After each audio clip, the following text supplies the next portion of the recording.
네, 여러분 안녕하세요. 김준 목사입니다. 오늘 역시 우리 말씀 묵상 같이 하도록 하겠습니다. 오늘 말씀은 에스라 1장 1절에서 11절 말씀입니다. 에스라 1장 1절에서 11절 말씀. 말씀 보도록 하겠습니다. 페르시아 왕 고레스가 왕위에 오른 첫 해이다. 주님께서는 예레미야를 시켜서 하신 말씀을 이루시려고 페르시아 왕 고레스의 마음을 감동시키셨다. 고레스는 온 나라에 명령을 내리고 그것을 다음과 같이 조서로 써서 돌렸다. 페르시아 왕 고레스는 다음과 같이 선포한다. 하늘의 주 하나님이 나에게 이 땅에 있는 모든 나라를 주셔서 다스리게 하셨다. 또 유다에 있는 예루살렘에 그의 성전을 지으라고 명하셨다. 이 나라 사람 가운데서 하나님을 섬기는 모든 사람은 유다에 있는 예루살렘을 올라가서 곳에 계시는 하나님 곧 주 이스라엘의 하나님의 성전을 지어라. 그 백성에게 하나님이 계시기를 빈다. 앞에 온 하나님의 백성 가운데 누구든지 귀국하고자 할 때 도움이 필요한 사람이 있으면 그 이웃에 사는 사람은 그를 도와주어라. 은과 금과 세간과 가축을 주고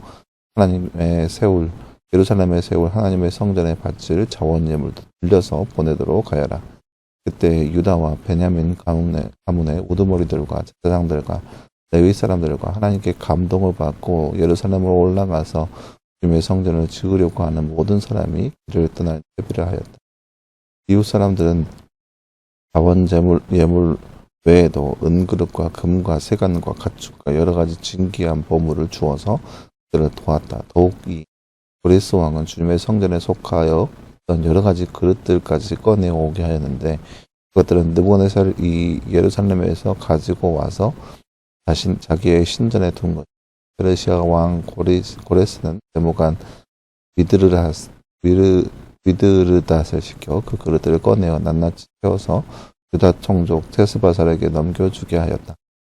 넘겨준 물품은 다음과 같다. 금접시가 30개요. 은접시가 1000개요. 칼이 29자루요. 금대접이 30개요. 다른 것으로 대신 보충할 은대접이 410개요. 그 밖에 다른 그릇이 1000개이니 금그릇과 은그릇은 모두 5,400개.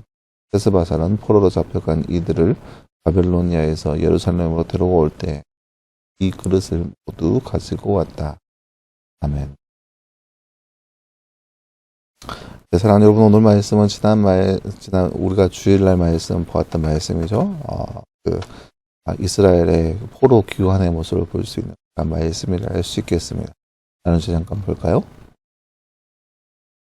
페르시아 왕 고레스가 하나님의 백성은 모두 유다에 있는 예루살렘에 올라가서 하나님의 무엇을 건축하라고 했나요? 그 말씀은 3절 말씀에 이 나라 사람 가운데 하나님을 섬기는 모든 사람은 유다에 있는 예루살렘에 올라가서 그곳에 계시는 하나님 곧 주 이스라엘의 하나님의 성전을 지으라. 하나님의 성전을 지으라라고 명령했습니다. 여호와께서 고레스의 무엇을 감동시키나요? 오늘 말씀 1절 말씀에 있죠. 고레스의 마음을 감동시켰습니다. 고레스의 마음입니다. 네, 사랑하는 여러분, 오늘 말씀은 이제 포로 귀환의 모습을 볼 수 있는 말씀이라 할 수 있겠습니다. 하나님께서 역사의 주관자로서 모든 것들이 주관하시는 것을 볼 수 있는 그런 말씀이라 할 수 있겠습니다. 역사의 주관자로서 하나님께서 이방인의 왕의 마음도 감동을 주사 역사하는 그런 모습을 볼 수 있는데요. 페르시아 왕 고레스가 조서를 써서 모든 사람들에게 공포하기를 유다 사람들, 베냐민과 유다 사람들을 자신의 나라로 돌아가게 합니다. 돌아가서 그곳 가운데 성전을 짓고 거기에서 성전을 지으라라고 조서를 써줍니다.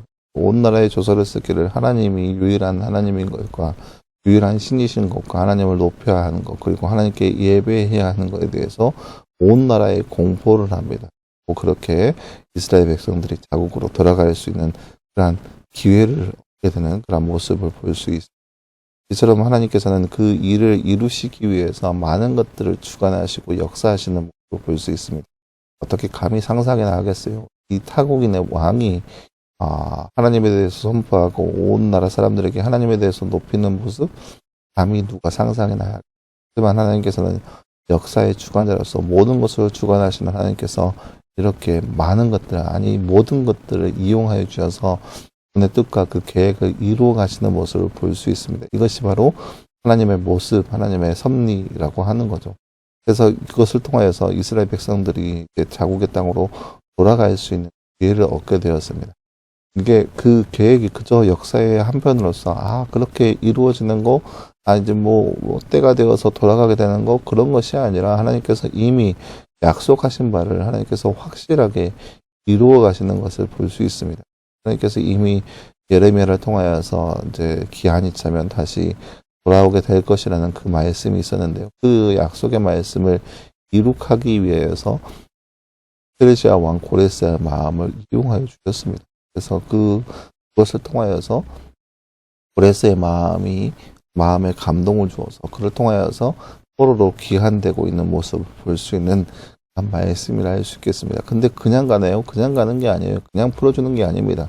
그들에게 갖가지 재물과 예물과 그런 가축들을 허락해 줍니다. 그들이 이스라엘 백성들이 하나님을 섬기는 데 있어서 방해가 되지 않는 그런 요소, 그러니까 하나님께 예물을 드려야 되는데 예물도 허락해 주고 재물도 주고, 그래서 그들이 정착하기에 풍족한 것을 허락해 달라고 조서를 써서 공포합니다. 그래서 이스라엘 백성들이 이 페르시아 땅에서 돌아올 때 그저 그냥 가만히 온 것이 아니라 하나님께 예배하기에 충분한 요건들을 가지고 돌아오게 됩니다. 그래서 그걸 통하여서 더욱더 하나님을 높이고 예배할 수 있는 그 모습이 이루어진 것입니다. 이처럼 하나님은 하나님께서 하시는 일을 이루고자 할 때에는, 그리고 하나님의 약속은 반드시 성취가 되는 것을 볼 수 있습니다. 하나님께서는 약속하시고 약속을 이루시는 분이라는 것을 오늘 말씀에서 분명히 보여주고 계십니다. 때문에 우리도 이 땅 가운데 살면서 그저 그렇게 인생이 그저 그렇게 흘러 들어가는 것이 아니라, 그래서 반드시 역사하시고 함께 하신다는 것을 우리가 반드시 기억해야 할 것이고, 그러하게 우리가 더욱더 하나님을 섬기며 예배하며 더욱더 하나님 말씀 가운데 거하는 삶이 또 우리의 삶이 되어야 할 것입니다. 하나님께서 약속을 이루신다는 것을 반드시 우리가 믿고 그 믿음 가운데 더욱더 주님을 신뢰하면 하나님께서 반드시 우리 가운데 이루시고 성취하시는 그 모습을 우리가 기대하며 살아갈 수 있는 우리의 모습이 되어야 할 것입니다. 이렇게 믿음으로 살아갈 때 하나님께서 하시는 그 놀라운 현장들을 우리가 직접 눈으로 바라보고 경험할 수 있는 그런 특권이 바로 우리 가운데 주어지게 됩니다. 사랑하는 여러분, 이 하루를 살아가면서 이렇게 하나님께서 우리의 삶 가운데 놀랍게 임하실 것이라는 그런 기대와 소망을 가지고 더욱더 주를 위해서 더욱더 하나님의 말씀을 믿음으로 그 말씀 가운데 거하며 살아갈 수 있는 삶, 현재 우리의 삶이 힘들고 고달프고 눈에 보이는 것이 아무것도 없다 할지라도 약속을 반드시 이루시는 그 하나님의 놀라우신 사실을 기대하면서 오늘도 감사하며 살아갈 수 있는 거룩한 우리의 삶이 되기를 간절히 소원합니다. 기도하겠습니다. 사랑하는 하나님, 감사합니다. 주님, 오늘 말씀을 통하여서 약속을 하시고 또 약속을 반드시 이루시며 성취하시는 하나님의 모습을 우리가 말씀을 함께 살펴보았습니다. 그 약속을 이루는데 하나님께서 모든 것들을 사용하시고 역사하시는 모습을 우리가 말씀 바라보았습니다. 땅에 살고 있는 우리의 삶 가운데 이 하나님을 더욱더 믿게 하시고 더욱더 그 하나님을 바라보게 하시고 더욱더 하나님과 함께 동행하며 살아갈 수 있는 귀한 우리의 삶 될 수 있도록 우리 가운데 함께하여 주옵소서. 이 모든 말씀 감사드리며 계신 예수님의 이름으로 기도하였습니다.